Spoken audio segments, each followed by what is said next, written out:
The Dhammapada, Chapter 25, Bhikkhu Vagga, the Bhikkhu, or the mendicant. Verse 360. Guard the senses.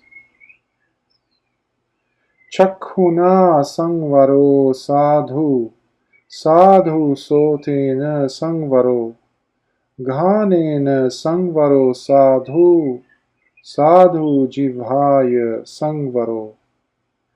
Good is restraint of the eye. Good is the restraint of the ear. Good is restraint of the nose. Good is restraint of the tongue.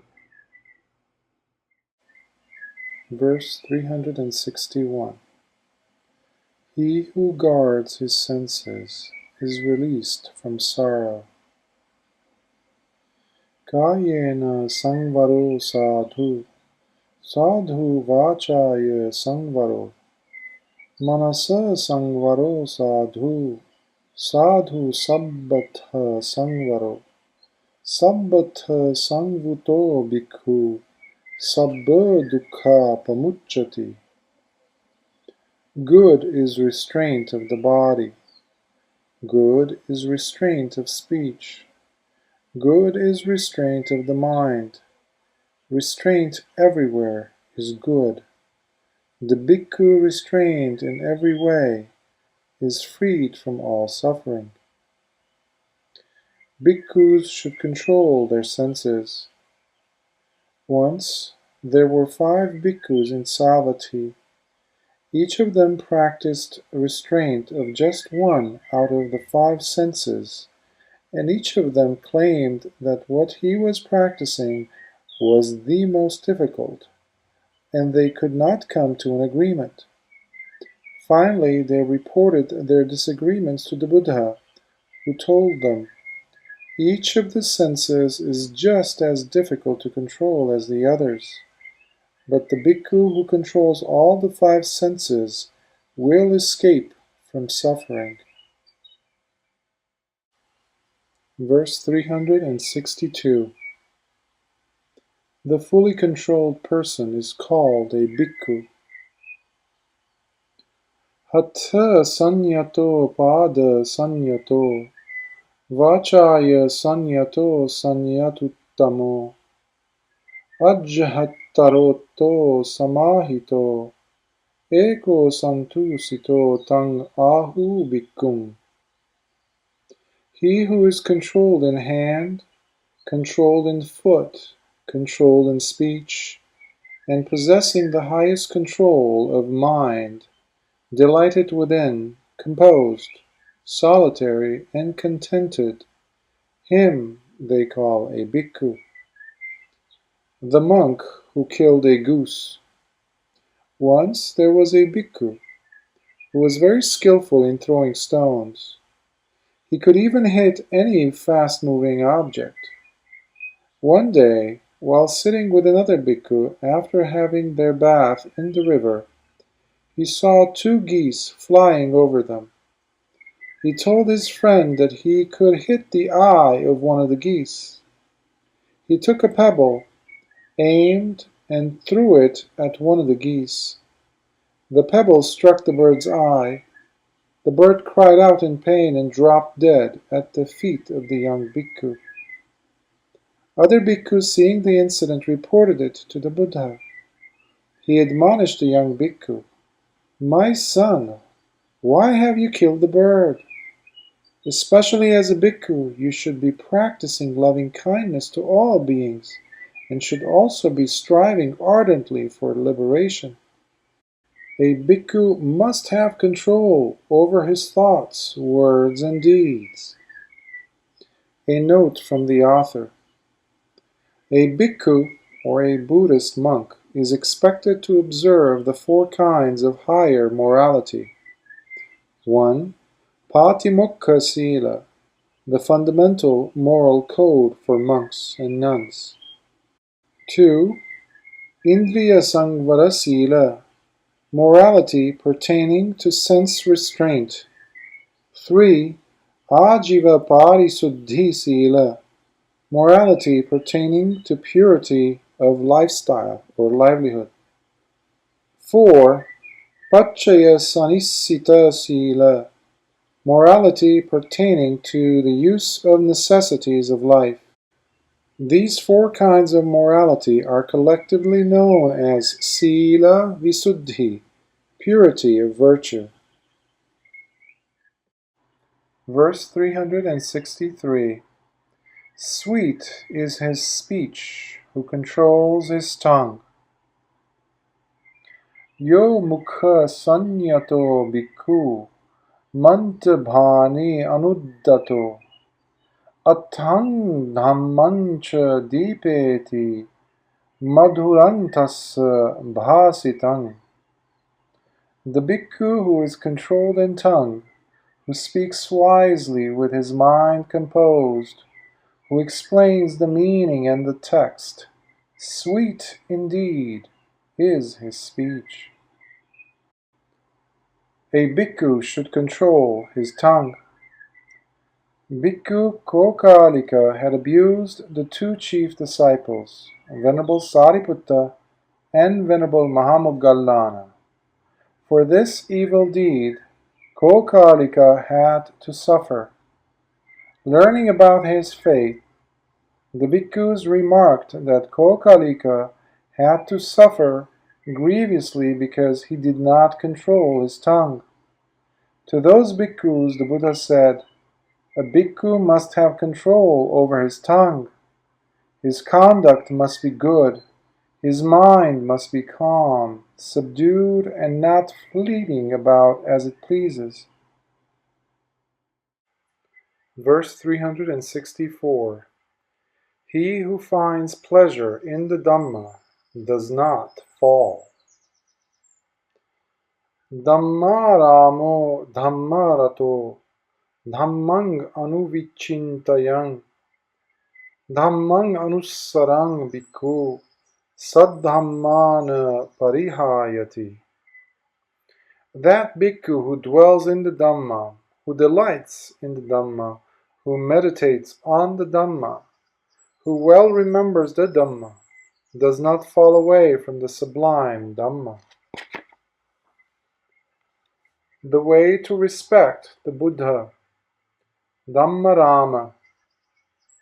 When the Buddha announced that he would attain parinibbana in 4 months' time, most of the bhikkhus who had not attained arahanthood felt extremely depressed and were at a loss and did not know what to do.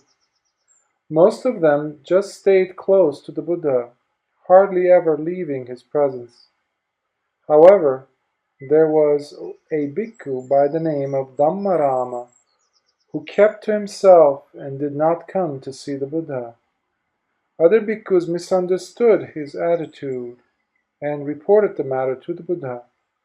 Dhammarama respectfully explained that the greatest homage he could pay him was to attain arahanthood before his parinibbana.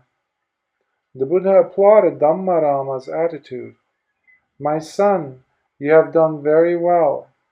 A bhikkhu who loves and respects me should act like you. Only those who really practice the Dhamma are the ones who truly pay homage to me. Verse 365. Be contented. Salabhang natimanye ye nanye sang pihayang chare anye sang pihayang bhikkhu samadhing nadigacchati. One should not despise what one receives, and one should not envy the gain of others. The bhikkhu who envies others does not attain collectedness of mind. Verse 366. Despise not what one gets. Appalavabho piche bhikkhu salabhang natimanyati tang ve deva pasangsanti suddha jiving atanditang. Though receiving but little, If a bhikkhu does not despise his own gains, even the gods praise such a one who is pure in livelihood and is not slothful. A bhikkhu should be contented. Once a bhikkhu of the Buddha was very friendly with a bhikkhu belonging to the faction led by Devadatta, the opponent of the Buddha. He visited Devadatta's monastery and stayed there for a few days, eating, sleeping, and enjoying the comforts of that monastery. Other bhikkhus reported him to the Buddha, who sent for the bhikkhu and asked him whether this was true. The bhikkhus admitted that he had stayed at the monastery of Devadatta for a few days, but he told the Buddha that he had not embraced the teaching of Devadatta. The Buddha then admonished him, "My son, even though you have not embraced the heretical doctrine of Devadatta, you are going about as if you were one of his followers and enjoying the comforts provided elsewhere. A bhikkhu should be contented with what he gets and should not covet other people's gains. A bhikkhu who is filled with envy at the good fortune of others will not attain collectedness of mind or samadhi, or the path that leads to nibbana. Only the bhikkhu who is contented with whatever he gets will be able to attain collectedness of mind, insight, and the correct path." A few words from the author. Discipline regulates words and deeds. Collectedness of mind controls the mind, but it is insight that perceives things as they are and not what they appear to be. Insight or vipassana is not the result of mere intellectual understanding, but is won through direct meditative observation of one's own bodily and mental processes. Verse 367. He is a bhikkhu who has no attachment. Sabbaso nama rupasming yassa nati mamayitang asatacha na sochati save bhikkhuti vucchati. He who has no thought of I and mine whatsoever towards mind and body, he who grieves not for that which he has not, he is indeed called a bhikkhu. All alms food is the same. Once there was a Brahmin in Savatthi who was very generous and always offered alms food to the Buddha and his bhikkhus. One day the Buddha saw the Brahmin and his wife in his vision and knew the couple would be able to attain anagami. Accordingly, the Buddha set out for their house and stood at the door. The Brahmin who was then having his meal did not see him. His wife saw him, but she was afraid that her husband, on seeing the Buddha, would offer all his food to the enlightened one. Then she would have to cook again. With this thought in her mind, she stood in front of her husband so that he would not be able to see the Buddha. Then she quietly stepped backwards and slowly came to where the Buddha was standing and whispered, "Venerable Sir, we do not have any alms food for you today." The Buddha just shook his head. Seeing his gesture, the Brahmin's wife could not control herself, and she burst out laughing. At that instant, the Brahmin turned round and saw the Buddha. At once he knew what his wife had done, and cried out, "Wife, I am ruined. When our venerable teacher stood at the door, you should have informed me. By failing to do so, you have embarrassed me greatly." Then, taking up his plate of rice, he approached the Buddha and apologetically requested, "Venerable Sir, please accept this rice which I have partly consumed. I am very sorry indeed, that I have to offer you partly consumed food?" To him the Buddha replied, "O Brahmin, any alms food is suitable for me, whether it has been eaten or not."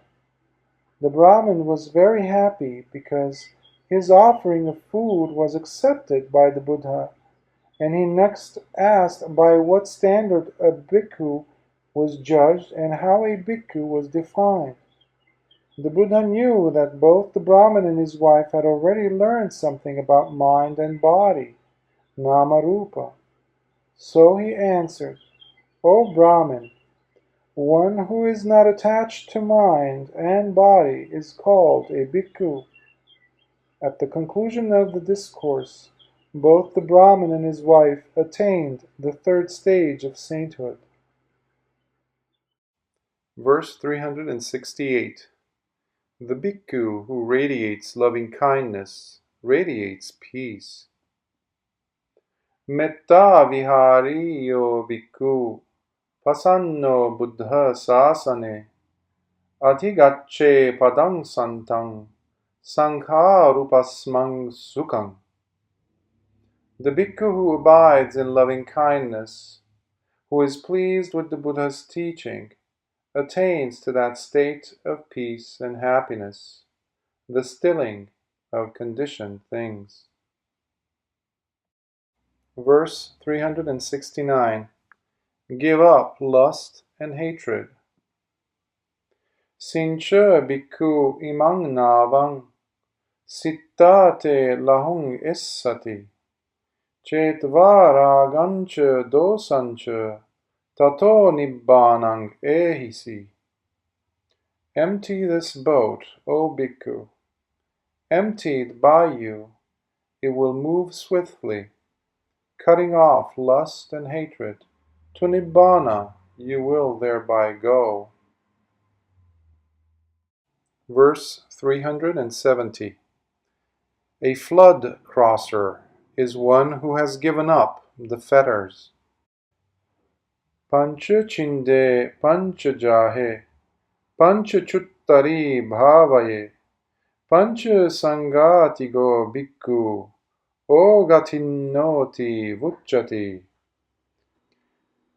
5 cut off, 5 give up, 5 further cultivate. The bhikkhu who has gone beyond the 5 bonds is called a flood crosser. A note from the author.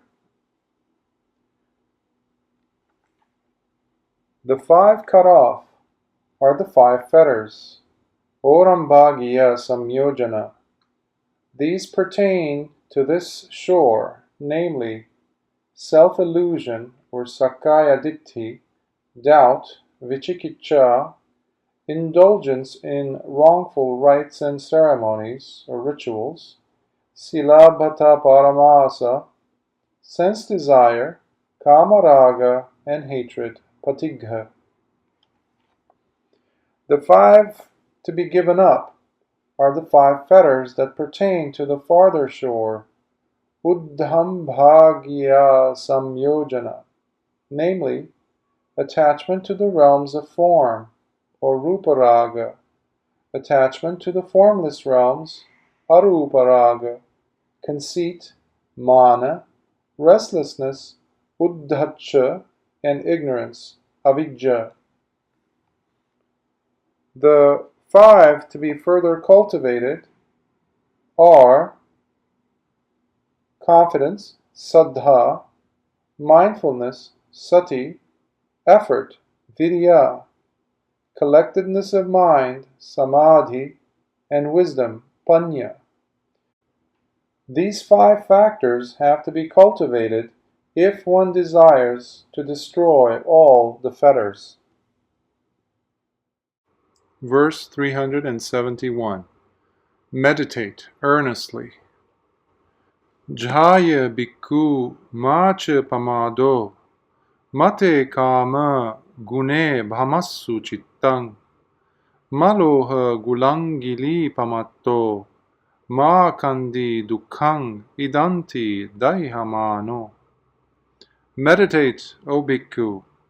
Be not heedless. Don't let your mind whirl on sensual pleasures. Don't be careless and swallow a ball of lead. As you burn, cry not, "This is sorrow." Verse 372. There is no wisdom in those who do not think. Nathi jhanang apanyasya panyanathi ajayato yang hi jhanancha panyacha save nibbana santike. There is no concentration in one who lacks wisdom, nor is there wisdom in him who lacks the collectedness of mind. In whom are both collectedness of mind and wisdom found, he indeed is in the presence of Nibbana. Verse 373. He who is calm experiences transcending joy. Sunyagarang pavithassa santa chittassa bhikkhuno amanusi rati hoti samma dhammang vipassato. The bhikkhu who has retired to a lonely abode, who has calmed his mind, who perceives the doctrine clearly, experiences a joy transcending that of men. Verse 374. Happy is he who reflects on rise and fall. Yato yato samma sati kandhanang udayabbayang labhati piti pamujjang amatang tang vijanatang. Whenever he reflects on the rise and fall of the aggregates, he experiences joy and happiness. To those who know, that reflection is deathless. Verse 375.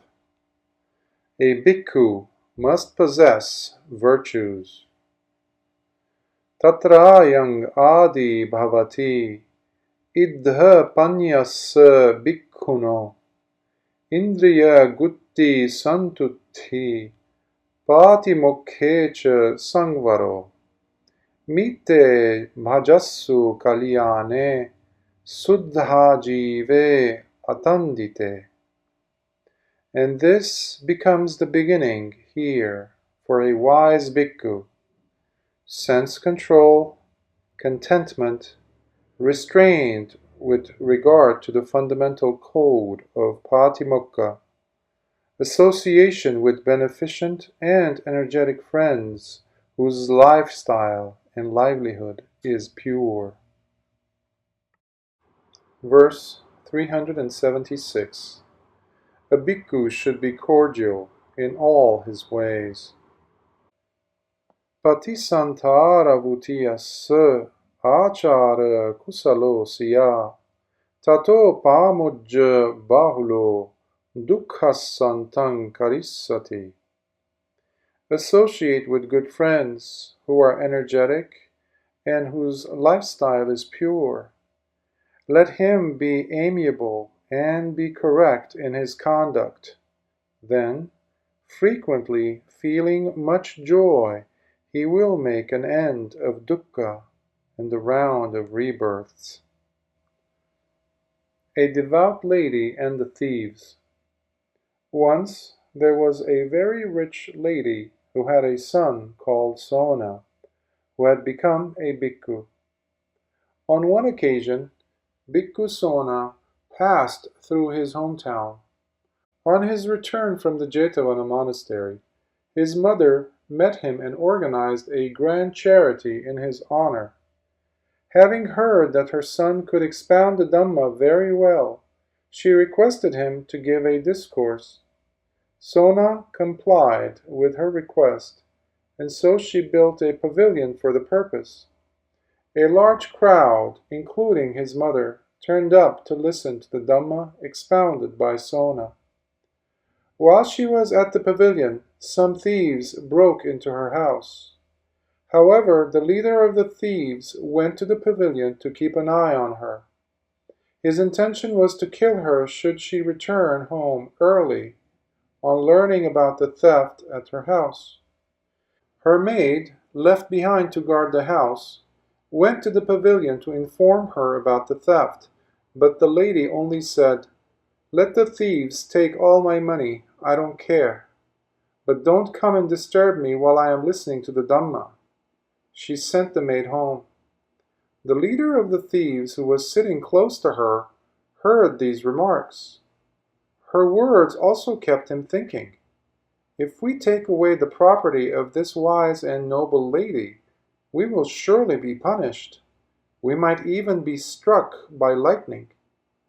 The leader got alarmed, hurried back to her house, and ordered his thieves to return all the things they had taken. The gang of thieves then went to the pavilion to listen to the Dhamma.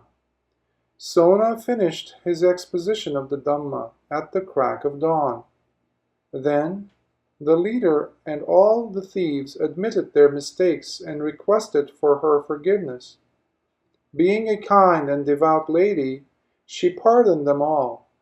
Realizing the evil of their ways, all the thieves joined the holy order. After receiving instructions from Sona, the new bhikkhus went into the forest to practice meditation. The Buddha, knowing their mental attitudes, sent forth his radiance and exhorted them on the way to gain purity. Verse 377. Cast off lust and hatred.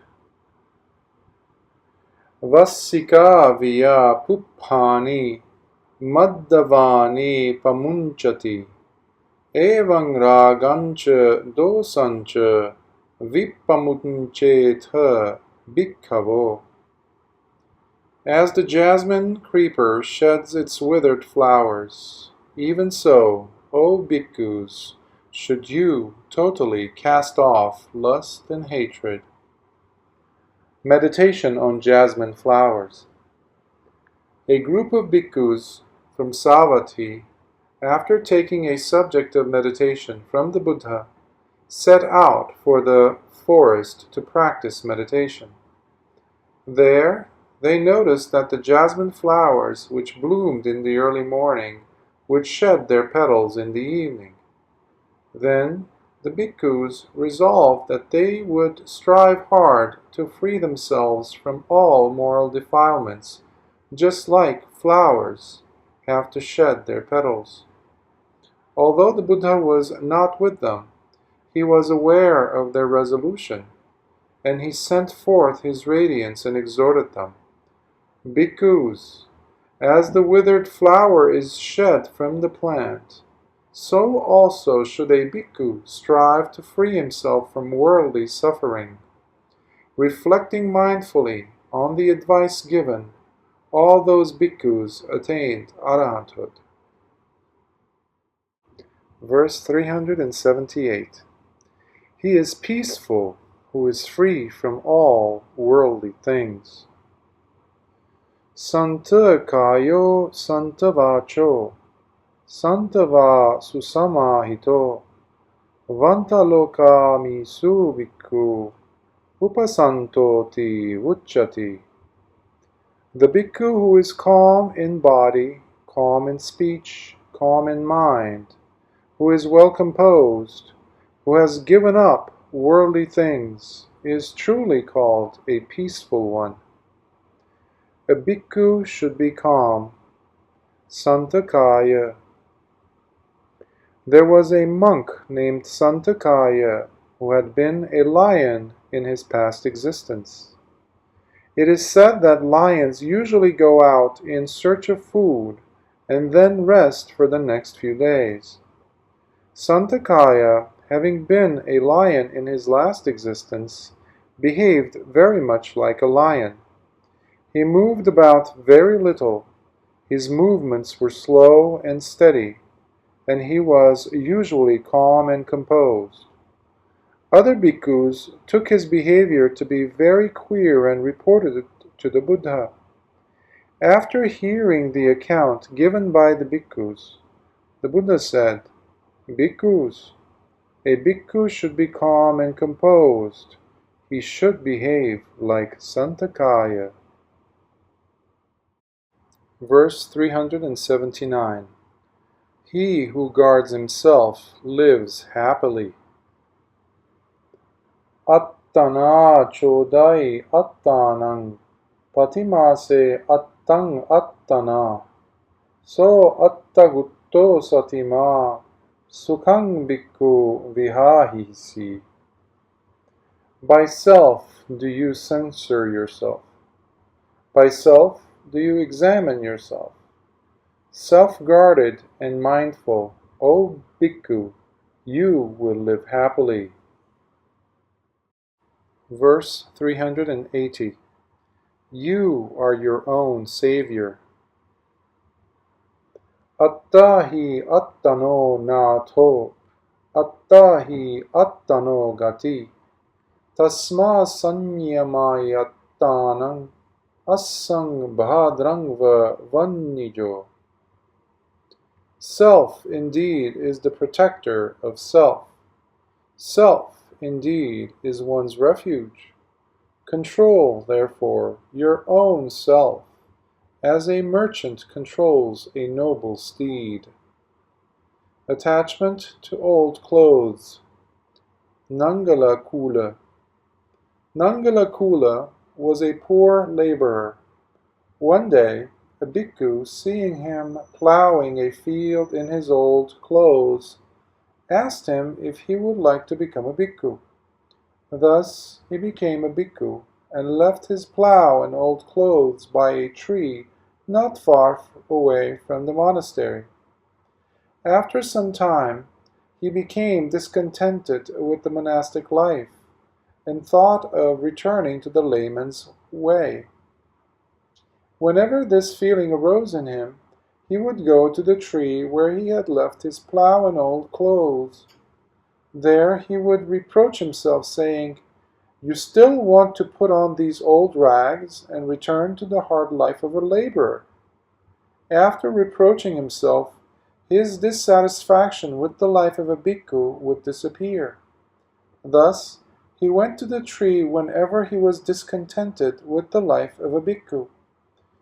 When questioned by other monks about his frequent visits to the tree, he replied, "I have to go to my teacher." In course of time he attained arahanthood and stopped going to the tree.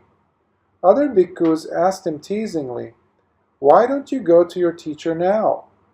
He replied, "I used to go to my teacher because I had need of him, but now I have no need to go to him."